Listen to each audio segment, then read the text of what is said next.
Hello everybody, welcome back to Kat's Kitchen. I'm so glad you guys are back here with me again for another episode. Today we're going to be harvesting some basil from our garden. That's why we're out here now in the garden for a few recipes, and I'm going to show you how we're going to preserve it as well so that we can use it for future recipes. I'm just going to give you a quick scan of the garden so you can see what we're working with here, and just give you a little bit of an update on that. So here we go. So we have some bell pepper plants. We have carrots here, and then in the back we have some beets. We've got tomato plants tucked in everywhere. We've got lettuce back there in a couple of rows. More tomato plants, Romanesco, strawberry leeks, more tomato plants. There's our basil back there we're gonna harvest. And then here are some kind of sad looking zucchini plants, kale plant, some bean plants, a little sad. And here we've got some yellow squash. Back there are the peas, but they're pretty much all done for now. This is August. And then here we've got some small cucumbers that are coming through. We're probably going to pickle these, maybe either make relish or pickles out of those. Hopefully we get enough. And then I have some more pepper plants there. And then here are some more. These are the large cucumbers. I'm probably gonna have to feed the garden again. I did give it some blood meal about 3 weeks ago now. So we're still producing. There's still new cucumbers coming up. And then I have corn back here. The corn is, everything seems kind of stunted a little bit. It depends on how much rain we get. We are in the eastern part of Pennsylvania, so I'm really not getting that much production as of right now, but then again, I really can't complain either because this is the first year of this garden. So we're learning the soil and the soil amendments and everything like that. So this year is clearly just an experiment to see what we can achieve and then what we need to correct for next year. So let's get our basil. All right, so I have our nice thick basil here. I'm gonna give it a little bit of a sample just to make sure it's not bitter. So I'm just gonna take a little piece.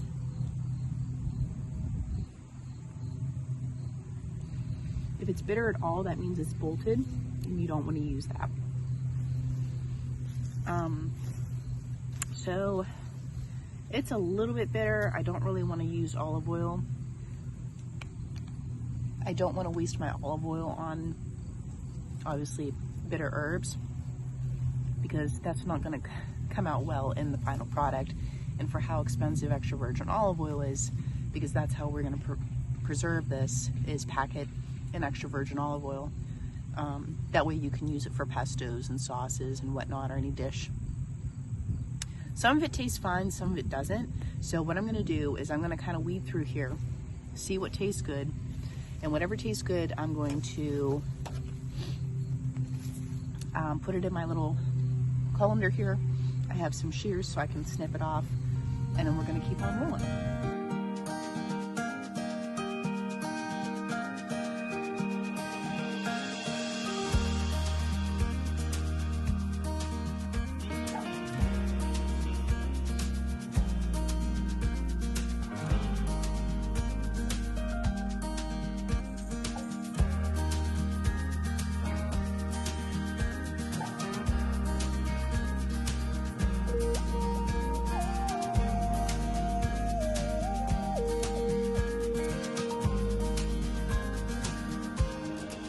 So like I said, we're just gonna taste the basil leaf, make sure that it's not bitter. As long as it's still sweet, it's good to go. Now I had some in the refrigerator that was in there for just I'd say maybe about a week. It didn't start to turn black or anything, but I just tried it and it was bitter. So I composted that. So I'm gonna show you what I really wanna do with this basil is make a pesto out of it. And this goes out to, little shout out to my family, because the last time I made pesto, I made a chicken pesto pasta, and we invited, my family to dinner. So shout out to John, Amanda, and the kids, because they were there for that. So that was really, really good pesto. Pesto is so easy to make, guys. And what you can do is you can make it with your fresh basil, and then you can freeze it, and then you can either freeze it in a baggie, lay it flat, you'll have more room, or in a canning jar, just make sure you have enough headspace so whenever it expands, you know, your jar won't crack. But those are two ways that you can preserve fresh basil and still have a really good product. Another way I'm just going to talk about, I'm not really going to demonstrate, but you can take a container like this that's sealable. You can put your basil leaves in here and then totally submerge your basil leaves with extra virgin olive oil. So get yourself a nice oil, cover them up, seal it. You can put it, you can either freeze it like that, make sure you have enough headspace like I mentioned for expansion, but you can freeze it like that. And I know, or you can put it in the refrigerator. But some people, what they'll do is they'll take ice cube trays, they'll grind up their basil, and they'll do olive oil and basil in the ice cube trays. They'll freeze that, and then they'll pop them out, put them in a baggie so that they can just grab one little ice cube at a time. And that's really good for anything that you're going to put olive oil and basil in anyway. And usually they go hand in hand with flavors. So there's a couple of different ways for you outside of freeze drying and dehydrating your basil if you want it more in like a fresh form. So we're gonna go ahead and get our stuff together here to make our pesto. I'm gonna read you off our recipe. This recipe is from Becky over at Acre Homestead, and I'll link her recipe down below for you guys. But she calls for 2 cups of basil, 1/2 of, 1/2 a cup of parm, 1/3 cup of walnuts or pine nuts, and I have walnuts today. Excuse me. 4 garlic cloves, and then 1/2 to 3/4 cup of extra virgin olive oil, and then salt and pepper to taste. So it's really, really easy. You can do this in a blender or a food processor. You can do this by hand as well. It just makes it go a lot faster as far as chopping is concerned. Alrighty guys, so I'm gonna start with de-stemming our basil. So as I pick up one, I'm just gonna take our leaves off, put the leaves right into the food processor, and then the stem part, I'll put in a separate container. What you can do is they still have flavor, so you can do the same thing and infuse your stems with the olive oil, and then you'll get a byproduct of basil infused olive oil that way. So we're just gonna pop those in here. So this is gonna take a little bit because I have a lot of basil to go through.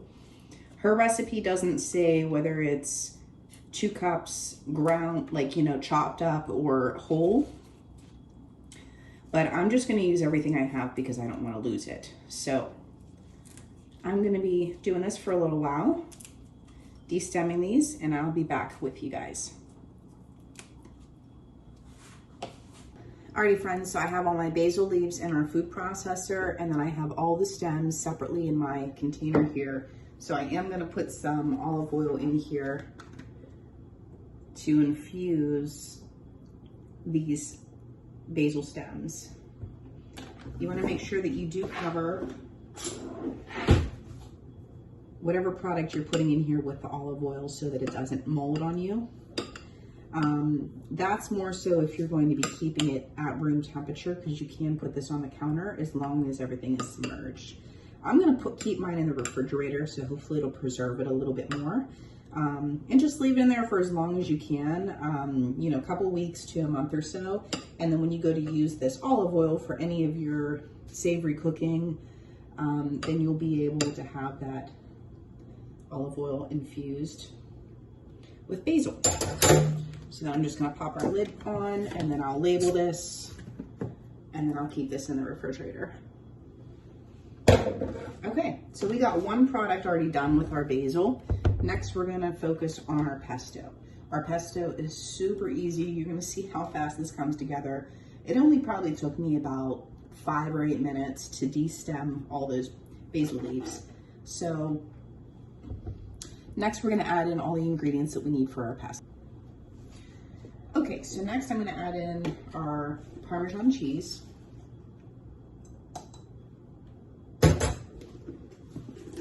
Our garlic.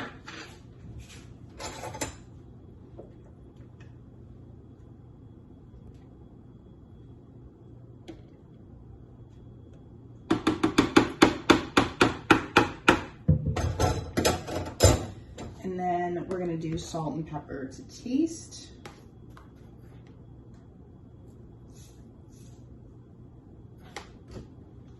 I'm just gonna add in a rough estimate now for salt and pepper, and then we'll taste it as we go and see what else we need. And then your nuts. So whether it be pine nuts, walnuts, honestly, you can use, Becky said that you can really use any kind of nuts you want in your pesto. Traditionally, they do use pine nuts, but they are obviously on the more expensive side. So I would give walnuts or something, another nut, a try that's a little less expensive, and see how you like it before you spend the money. Pine nuts are always good for maybe a special occasion or whatnot, or if they're on sale, I would definitely grab them and pop them in the freezer. You can put any nuts in the freezer and they'll keep for you a lot longer. All right, then I just started adding a little bit of our EVOO, extra virgin olive oil. And what I'm doing is I just wanted to add a little bit of liquid to that because I don't want our machine to have to work too hard. And then we're gonna start streaming more through our little spout here. I'm just gonna pulse this a little bit just to get it going. And then we'll start adding in some more olive oil.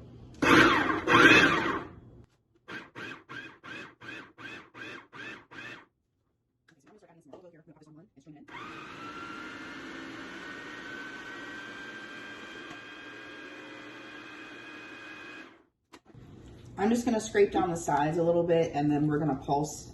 I'm gonna let this go a second time, and then we're gonna give it a little taste test and see if it needs anything more. But that's literally how easy it is, guys, to make pesto. The machine really does all the work for you. You just gotta have all the ingredients, and then you're good to go.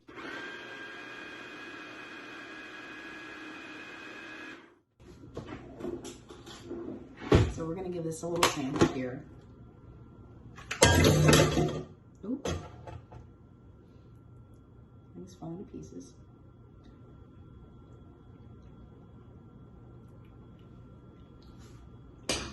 That's really good. I can definitely taste the walnut. I think it needs a little bit more balance with seasoning. Maybe a little more salt and pepper. Add some more olive oil and a little bit more garlic. And add some olive oil.